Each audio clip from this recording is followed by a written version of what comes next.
Баршаңызға сәлем, Гүлдер әлемі каналына қош келдіңіздер. Бүгін сіздерге менің бір көрерменім сұраған екен, осы Дифенбахия гүліңізді тамырлатып едіңіз ғой, жағдайлары қалай көрсетсеңіз деп комментарияға жазған екен. Сол кісінің айтуы бойынша бүгін Дифенбахияларымның барлығын жағдайын көрсеткелі отырмын. Күтімі менің каналымда бар, ашып көрсеңіздер болады. Өте қарапайым гүл, капризный емес, және де жаңағы өсу процесі, барлық су құюы, қалай көбейтеміз, барлығы менің каналымда бар. Ашып көрсеңіздер болады. Каналға тіркелмеген болсаңыздар, тіркеліп, лайк бас, комментарий жазып қолдап отырыңыздар, қоңыраушаны қосып қойыңыздар. Қоңыраушаны қосып қойсаңыздар, менің видеоларым енді пайдалы деп ойлаймын сіздерге. Пайдалы видеоларым сіздерге ескерту болып барып тұратын болады. Сол кезде сіздер видеомды өткізіп алмай көресіздер. Бүгін Дифенбахиямның бұл да жаңағы тамырлату арқылы сабағын мынандай кішкене майда-шүйде отросткалар шығады ғой айналасына. Осындай отросткалардан бөліп алып еккен болатынмын. Мінекей, жағдайы жақсы, әрине кішкене зиянкес түсіп, кішкене ауырды. Мына астыңғы жақтағы жапырақтардың бәрі түсті. Өзінің өсу процесі де солай. Жоғары қарай өскен сайын астындағы жапырақтарын тастайды. Уақыт келе астындағы жапырақтарын қартайып тастайды. Екінші отростығым ол міне жағдайы жақсы. 4 жапырақ болды. Бұл да стресс алып, мына бір жапырағы жасыл, кілең жасыл болып қалды. Негізінде жарық жетіспесе, осылай жасылданып кетеді жапырақтары. Мінекей, жағдайы жақсы. Мына байқасаңыздар, ыдыстың іші уже тамырға толып жатыр. Осындай шағын ыдысқа отырғызсаңыздар, гүлдеріңіз жақсы өсетін болады.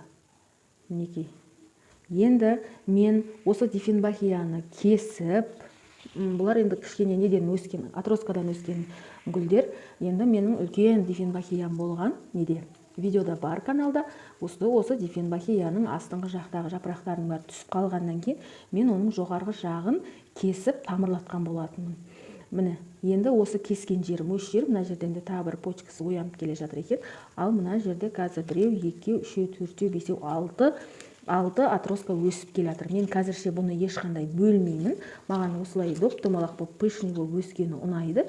Сіздерге егер видеода көрініп тұрса, мінекей, астында отросткалары. Жоғарғы жағын кескен кезде гүлдер дәл осылай көбейеді. Міне жан-жандағы почкалары оянады. Мынау да кішкене оянып келе жатыр. Және мына жерде ұшында бір почкасы оянып келе жатыр. Енді жоғарғы жағын кескен кезде гүлдер өстіп жан-жаннан стрелка шығарып көбейеді. Көбейгенде жаңағыдай формаға келтірсеңіздер болады, солай пышный болып өседі. Енді жаңағы осының жоғарғы жағын мен кесіп алғанмын. Кескеннен кейін тамырлатып еккенмін. Ол еккенім менің зиянкес түсіп, тамыры кішкене су дұрыс құйылмағаннан тамыры шіріген болатын. Сол менде де ондай жағдайлар болады. Сіздер ойламаңыздар, енді жаңағы өзіне ешқандай гүлі ауырмайды, бұның ешқандай гүлі зиянкес түспейді деп ойламаңыздар. Ондай барлық үйде болады. Менде де болады. Мінекей, ол гүлді мен жоғарғы жақтағы жапырақтарын бәрін алып тастап, дәл осылай видео бар менде каналда, дәл осы гүлдің осылай тамырлатуға салғанмын және парник жасап қойғанмын. Жақында парниктен шығардым. Себебі мынандай жапырақ ашып келе жатқаннан кейін уже парниктен шығаруға тура келеді. Мінекей, мына екіншісінде мына жақта бір почка, мына жақта бір почка оянып келе жатыр. Мына жерде де тұр. Мына жерде де тұр. Негізінде тамырлатып, бұл тамырын сіздерге қазір ашып көрсетпей қояйын, себебі гүлге стресс болады ол. Ал енді оны қалай білеміз тамырлаған дейтін болсаңыз, мынаны бүйтіп ұстап бүйтіп тартқан кезде алынбайды. Ал егер де бұл тамырламаған болса, мынаны сәл бүйтіп күштеп тартсаңыз, алынып кетеді бұл. Себебі әшейін топырақтың бетінде жатыр ғой. Ал тамыр болса алынбайды. Мінекей, мынаның тамыры әлі аз. Мына жақ бетте тамыр бар, мына жақ бетте тамыр жоқ бұда. Мінекей, мына жақ беті қарасаңыздар жылжып жатыр, ал мына жақ беті жылжымайды. Тамыры жақсы, мынаның тамыры жақсы болып тұр. Солай білсеңіздер болады.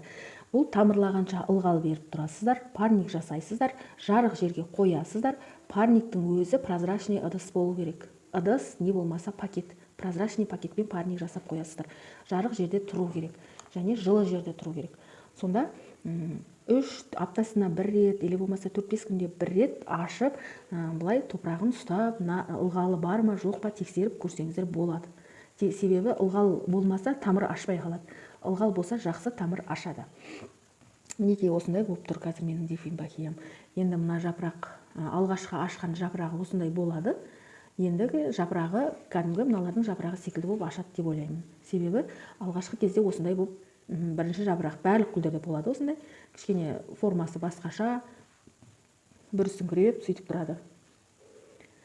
Мінекей дәл осылай өздеріңіздің гүлдеріңізді де осылай көбейтсеңіздер болады, осылай тамырлатсаңыздар. Мысалы, магазиндерге, супермаркеттерге, сондай бір үлкен нелерге, мектептерге барғанда мен байқаймын, кәдімгідей дифенбахияның астындағы бүкіл жапырағы түсіп қалған, мынаның да астында бүкіл жапырағы түсіп қалған болатын. Сол кезде соларды, сол жапырағы түсіп қалғандарды өзінде осы тұрысы сол кеспей-ақ тамырлатуға болады. Ол үшін кәдімгі мохсфагнум деген болады. Ол қалай деп айтсам болады, шөп сияқты, бір сондай живой шөп сияқты болады. Сол мохсфагнумды осының осы буындарына орап қоясыз, сыртынан пакет орап қоясыз. Арасында ылғал қылып, сол пакетке шприцпен су құйып тұрасыз. Көп құймайсыз, ылғалын тексеріп көріп, сөйтіп барып құйып тұрасыз. Әрине, ол жер ылғал болып тұру керек. Сол кезде ғана ол тамырлайды. Тамырлағаннан кейін соның астыңғы жағынан, жаңағы сіз жоғары жағына мохсфагнум байлап қойдыңыз ғой, сол жақтан төмен қарай жағынан, астыңғы жағынан кесіп, горшокқа отырғыза саласыз. Тамырлағаннан кейін пакетте көрінеді тамыр. Сол мохсфагнумның арасынан тамыр жарып шығады. Сол кезде астыңғы жағынан кесіп алып, дайын горшокқа отырғызасаңыз болады. Не болмаса, осылай кесіп, дәл осы нені пайдаланып, дәл осылай жасап, жаңағы атроска жасап көбейтсеңіздер болады. Оның мынау астыңғы жағы үйтіп құры таяқ болып сорайып тұрғаны әдемі көрінбейді. Сол себептен мен осылай кесіп, дәл осылай көбейттім. Мінекей енді қазір доп-домалақ болып әдемі болып өсіп тұр. Енді Алла қаласа жапырақтары біртін-біртін ұлғаяды. Үлкейеді, біртін-біртін үлкейеді. Мінекей мынаның өзі қазір әжептәуір үлкен болып тұр. Ендігі жапырағы ашып келе жатыр. Ендігі жапырағы ол да одан да үлкен болады. Кеше осы каналда видеолар бар, зиянкестермен қалай күресу керек деген. Менің осы дифенбахияма паутинный клещ деген жаңағы не түсті, зиянкес түсті. Жапырақтарының астында өрмелеп жүреді, байқасаңыздар. Енді ол онша-мұнша көзге бүйтіп бір қарай салғаннан көрінбейді. Сол себептен кішкене жапырақтарының түсі мынандай болып қалды. Мінекей.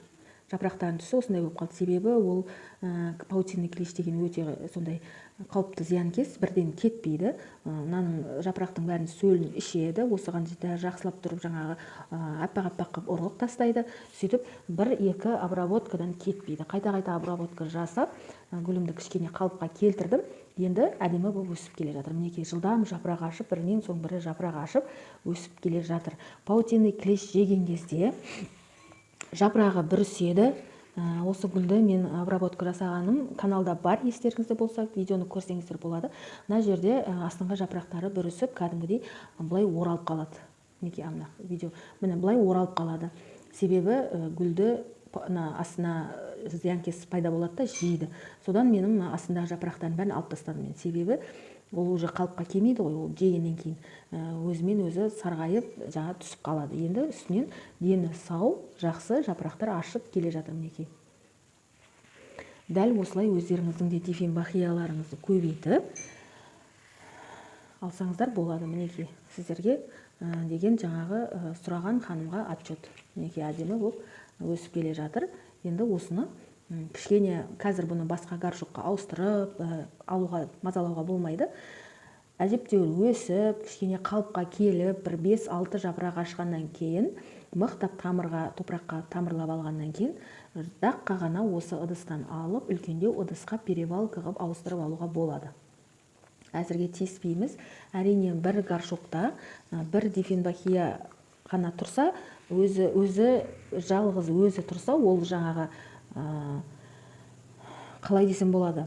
Өзі дара тұрса, әрине ірі болып, жапырақтарын ірі қылып шығады да, бір горшокқа, мысалы, пешный қылып, мынандай қылып, екеу-үшеу қылып егетін болсаңыз, бұлар жапырағы қатты ірі болмай қалуы мүмкін. Негізі сорттарына да қарай болады бұлар. Сорттарында бар, мысалы, жапырағы осындай майдарағы бар, орташасы бар, не болмаса жапырағы кәдімгідей дәу, мынандай енді дәу жапырақтылар да болады.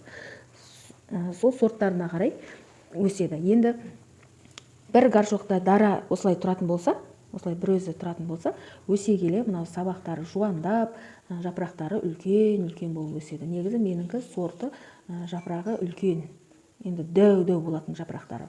Мынаны кеспей тұрған кезде, оның жапырақтары өте дәу тұғын. Енді кәдімгі адамның алақанынан да дәу тұғын. Бұлай кезде де нелерден көріп, ары бері базардан, гүл сататын жерлерден көріп жүрген шығарсыздар, жапырағы өте үлкен болады. Мінекей сіздерге көрсеткен отчетым осы. Гүлімнің жағдайы жақсы. Бүгінгі видеом пайдалы болса, каналға тіркеліңіздер, лайк басыңыздар, комментария жазыңыздар. Дәл осы Дифенбахияның күтімін сұрайтын болсаңыздар, каналда бар, осы жерге сілтемесін қалдырып кететін боламын.